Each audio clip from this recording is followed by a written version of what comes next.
সবাইকে নিউজ 24 চ্যানেলের পক্ষ থেকে স্বাগত। সাবস্ক্রাইব করে আমাদের সাথেই থাকুন।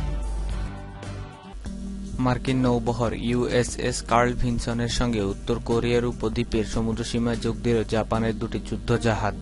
উত্তর কোরিয়াকে ভয় দেখাতে এ আয়োজন বলে ধারণা করছে বিশেষজ্ঞরা।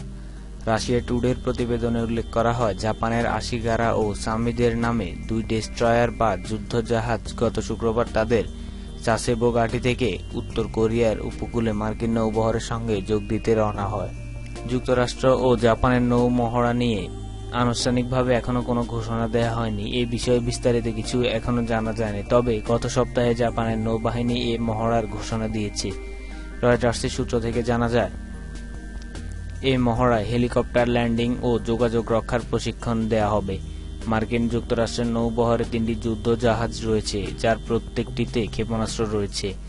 উত্তর কোরিয়ার পরপর কয়েকটি পরমাণু পরীক্ষার পর গত সপ্তাহে মার্কিন president Donald Trump Fox business নেটওয়ার্ককে বলেন, আমরা রণতরীর বহর পাঠাচ্ছি যা অনেক শক্তিশালী। আমাদের সাবমেরিন আছে, এটিও শক্তিশালী, একটি যুদ্ধবিমান ক্যারিয়ারের থেকেও শক্তিশালী।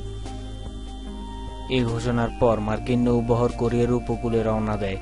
মার্কিন নৌবাহিনী জানায়, তারা আসলে অস্ট্রেলিয়ার সঙ্গে যৌথভাবে সামরিক মহড়ায় অংশ নেবে, কিন্তু অন্যান্য মার্কিন সংবাদ মাধ্যম জানায় তারা আসলে ইন্দোনেশিয়ার উপকূলে মহড়ায় অংশ নিতে যাচ্ছে।